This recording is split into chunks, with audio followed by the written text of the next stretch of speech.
చాలా సినిమాల్లో మనం చూస్తూ ఉంటాం, రాజకీయ నాయకులు ఎక్కడికైనా వెళ్ళినప్పుడు వెనకాల ఒక 10 మందిని వేసుకెళ్తూ ఉంటారు. వాళ్ళు ఆ రాజకీయ నాయకుడు పేరు ఎత్తగానే వెంటనే జిందాబాదులు జైలు కూడా ఎత్తుంటారు. కొట్టబోతే ఆ రాజకీయ నాయుడు ఇలా సీరియస్గా కన్ను ఎర్ర వెనక్కి తిరిగి చూస్తాడు. ఎందుకంటే ఒక సైకి చేస్తే వాళ్ళు అరుస్తూ ఉండాలి, మా నాయకుడు జిందాబాద్, మా నాయకుడు జై అని. అక్కడ వాళ్ళ అవతలోడు ఏం మాట్లాడుతున్నాడో తెలియదు. ఒకసారి అమర్ రహే అని కూడా అనేస్తూ ఉంటారు, చాలా సినిమాల్లో కామెడీగా పెడతా ఉంటారు. అలాంటి ఇప్పుడు చంద్రబాబు పవన్ కళ్యాణ్ విషయంలో అలాగే ఎన్నికలకు ముందు నుంచి చంద్రబాబు ఏం చేసినా సరే పవన్ అర్జెంటుగా ఆయన పొగిడేయడం ఆ స్టేజ్ మీదే. అసలు బాబు లాంటి నాయకుడు ఉండాలి, బాబు లాంటి సీఎం మళ్ళీ ఇంకో 10 ఏళ్ళు కావాలి, అసలు బాబే సీఎంగా ఉండాలి, పదే పదే పదే పదే ఇదే మాట. అంటే చంద్రబాబుని పొగడ్డానికో జై కొట్టడానికో ఈయన తోపు తురు అని చెప్పడానికో ఇంకెవరు అవసరం లేదు. పక్కనే అందుకే డిప్యూటీ సీఎం హోదా ఇచ్చారా ఆయనకు అన్నట్టుగా ఆయన చేస్తున్నారు. ఇది నా మాట కాదు, సోషల్ మీడియాలో బాగా ప్రచారం జరుగుతోంది. ఎందుకంటే మొదటి నుంచి కూడా ఆయన పొత్తుకు ముందు నుంచి కూడా ఆయన ఎన్నికలకు ముందు నుంచి కూడా పొత్తు ఎప్పుడైతే పెట్టుకున్నా అప్పటి నుంచే ఈ కార్యక్రమం అయితే ఒక రకంగా భజన కార్యక్రమం అంటారు దీన్ని కొన్ని సందర్భాల్లో, అలాంటిది మొదలు పెట్టేశారు.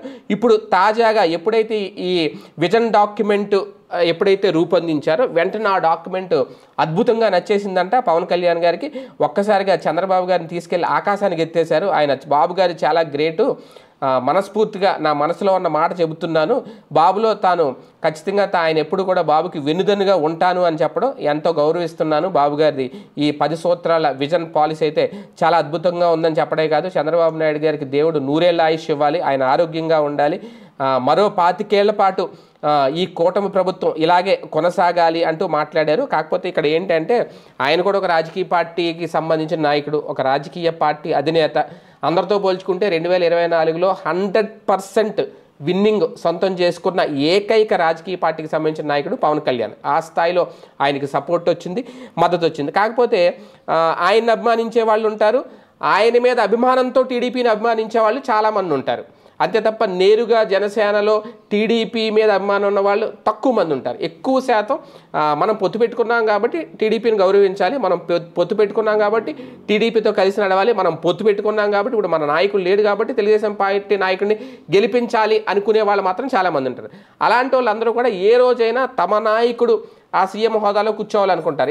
ఇంకా ఆ ఎదర 3 అక్షరాలు ఎందుకు డిప్యూటీ అనేది తీసేసి సీఎం పవన్ కళ్యాణ్ అనే పదవి కోసం ఎదురు చూసేవాళ్ళు చాలామంది ఉంటారు. అయితే అలాంటి వాళ్ళందరికీ ఇలాంటి మాటలు జీర్ణించుకోలేని పరిస్థితి, అలాంటి వాళ్ళందరికీ ఇలాంటి మాటలు మింగుడు పడలేని పరిస్థితి. కాకపోతే తప్పేం లేదు, బాగుంటే బాగుందని చెప్పొచ్చు, బాబుగారి పాలన అద్భుతం అని చెప్పొచ్చు, బాబుగారు తోపు అని చెప్పొచ్చు. బాబుగారు తోపు కరెక్టే, అది అందరికీ తెలుసు. కానీ ఇంకా పవన్ కళ్యాణ్ గారు ఆ తోపు అనే పదం ఆపితే బెటర్ అనేవాళ్ళు ఇప్పుడు సోషల్ మీడియాలో వాటిని కాస్తంత సెటైరికల్గా అయితే పెడుతున్నారు.